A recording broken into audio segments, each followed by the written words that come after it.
Hello and welcome to Sovereign RPG. I am Sovereign and today we are going to be looking at Home Behind 2. Now remember to like the video if you do enjoy my content, subscribe for more RPG and survival gaming reviews and guides, etc, and we have a Patreon in the description if you'd like to support myself and the channel. There will be timestamps in the description and in the pinned comment for you guys to jump to whatever part you want to have a look at, as with all of my videos. So let's get into it. Firstly, we're going to talk about the game itself. Now Home Behind 2 is actually a roguelike RPG. Now there's something I don't really do any content on this kind of game before, but I was looking through Steam, I was looking for some survival games, and this happened to be in the survival genre on Steam, and I was a bit confused. So I had a look at it, and first look, it reminded me quite a lot of Darkest Dungeon. The way the sort of aesthetics, the way it looks, the graphics, etc. reminded me a lot of the movement that you see in Darkest Dungeon, except it's more of a scrolling across roguelike game, but it still does have those RPG elements. Now this game has had a demo on Steam for a little while, and that demo is still available to download and track it out. If you want to check the game out itself,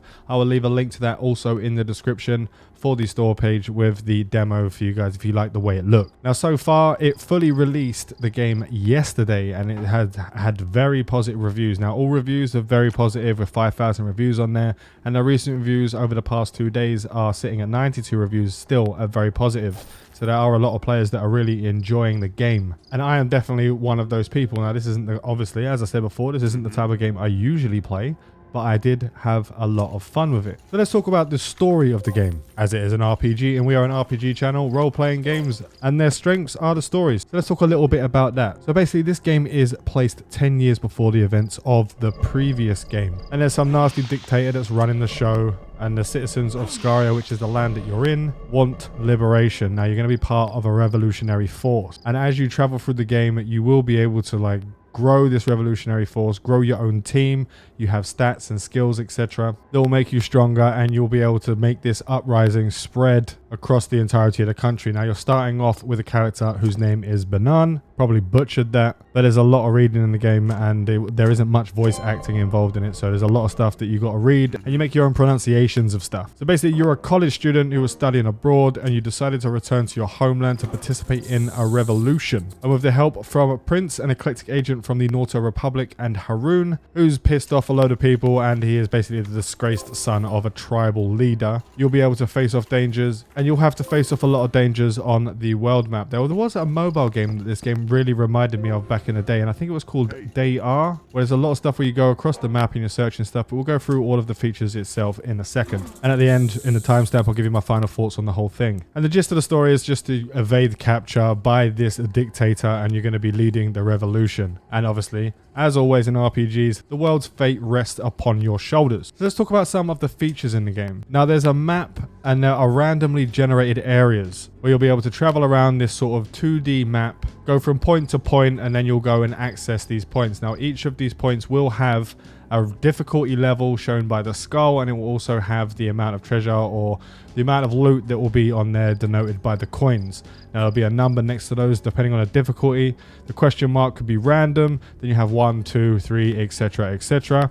And you'll have the same for the actual loot. There are also a lot of characters that you can gain in the game. You can recruit some of them, you can capture some of them, you'll be training dozens of these guys. You can unlock 36 jobs, and they each have their own talents and stats and battle skills that you're required to when you level up, when you put your different stats into the levels. And you have a 4-man team where you assign whatever fighters you want for depending on the map you're on. Now there is an injury system where a lot of injuries will build up, so you're going to want as many recruits and different guerrilla fighters as you can possibly get, so you can swap them in and out, and depending on when you get the different medicines, when you're crafting and gathering stuff, you'll be able to bring that back to your town, build the medicine, and then go over and heal the guys that were killed in the previous one or took a lot of damage in the previous one, because there are deaths in the game and they are permanent when you do die. So there's definitely a lot of strategy to it. There is an automated system in as well. It does have a strategic real-time combat system. There's a pause time to command your team, the whole of your team, the way that you want to actually use them, or there's a fully automated system where you just click auto and you're going through the fights as you see fit. You just set the 4-man team and they crack on. There's also sort of ultimate abilities that you can use when your sort of picture will start glowing. You'll click on the picture and it will use an ultimate ability,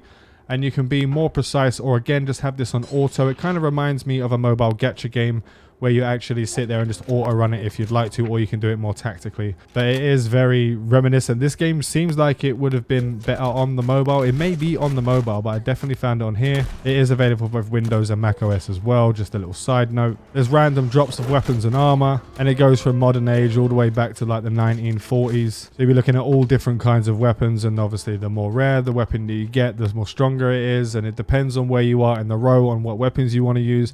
You don't want to be using a shotgun at the back of the row because of the short range, etc. And your doctor, you're going to want to have pistols on, that sort of thing. And there's sort of different classes and jobs involved, as we talked about the 36 jobs earlier, ranging from snipers, scouts, you got frontliners, you got all these different kinds of things, so you can really mix and match what you have in your team. You'll get some heavy weapons like machine guns, flamethrowers, rocket launchers. You have a car system involved where you can sort of build and upgrade your vehicle, and you can place, and there's vehicle battles, sort of like it reminds me of the old school games back in the day, maybe on the Sega Mega Drive or on the Super Nintendo, where there's a sort of, it's just scrolling past you and you're just firing back and forth. It was really a sort of, the graphically and the way the game plays really reminded me of very old school games, and I really quite enjoyed that aspect of it, and I thought it was actually quite nice and quite a good thing to get into myself. I just quite enjoyed it, and I also quite enjoyed being able to build an upgraded camp for your actual your team. You'll be able to assign tactics, you get to cook food, upgrade technologies, and you get to craft armor and medicines for your fighters.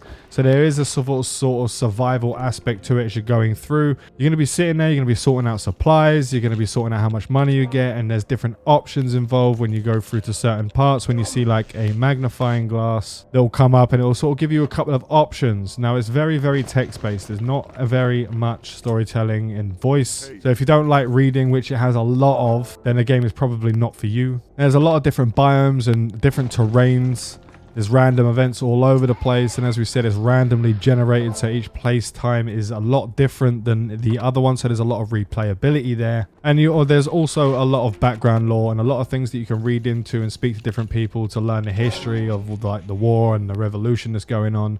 And there's a massively long main campaign, and there's a lot of different side missions that you can go through as well. Now the game is currently up for sale for €16.79, or you can buy the whole bundle, which will be linked, obviously, as I said earlier, the link will be in the description if you would like to check the game out. There is the demo there for you to check out if you fancy it, or you can buy Home Behind and Home Behind 2 as a bundle for €21.64. So it's not too expensive, especially for the kind of game it is. So my final thoughts on the game itself. As I said earlier, there's a lot of reading to go through. If you don't like reading, or you don't like going through a lot of stuff that's in a game, and like if you're not into the more old school RPGs like your old school Final Fantasies, where there's a lot of text going on, you have to read through the storyline, this definitely won't be for you. I did like that there was a massive amount of weapons and armor and trinkets, and you have different slots that you can put in there, so there's quite a high level of RPG mechanics within the game. The amount of different jobs, and each job having their own standard and ultimate skills, was a big plus for me. And the stat system, as I said, with the RPG systems that are in place, was very nice, and I quite enjoyed it. Now obviously I do love my survival games, and I do like dealing with all the different resources that you go around collecting, going to different maps, different areas to be able to get different resources. And if your exploration fails, you will lose those resources, and members of your team will die if you do fail their exploration. So there's definitely got that little bit of hardcore aspect to it. And I do like the fact there's a lot of sort of the events are based around the team that you bring. So the skills of your teammates, the different stats, strength, agility, intelligence, fitness, and resolve, depending on how high those are, when you do these events and you have different options, you have a percentage chance to actually to finish that depending on the stat of the person you have in your team. So it will go off the highest stat of the person you have in the team, and it will have a random chance, 79%, 80%, sometimes 100% if you have a high enough of the stat. And I quite enjoy that sometimes you might pick a team, go to a place, and there's no one in the team that has the stat required to actually do it, but it does give you options for using different stats. So depending on what stat you want to use, it won't always have an option for various stats, but some of the time I saw like 3-4 different stats that you could use, and at least one of my team members was able to get through that and get the percentage as high as possible, so you can actually win that. Now another bonus the game has, it is very, very much like Darkest Dungeon, and I really did enjoy Darkest Dungeon. It was a really, really good game, and I definitely see that this game has a lot of that in mind. Now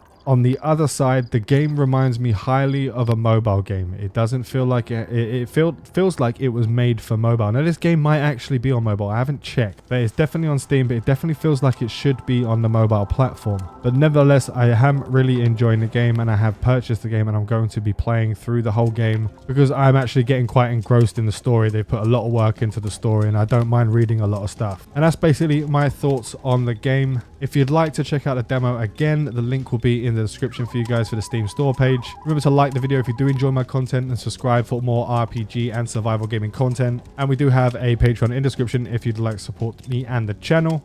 Fly safe and avoid local chat scams.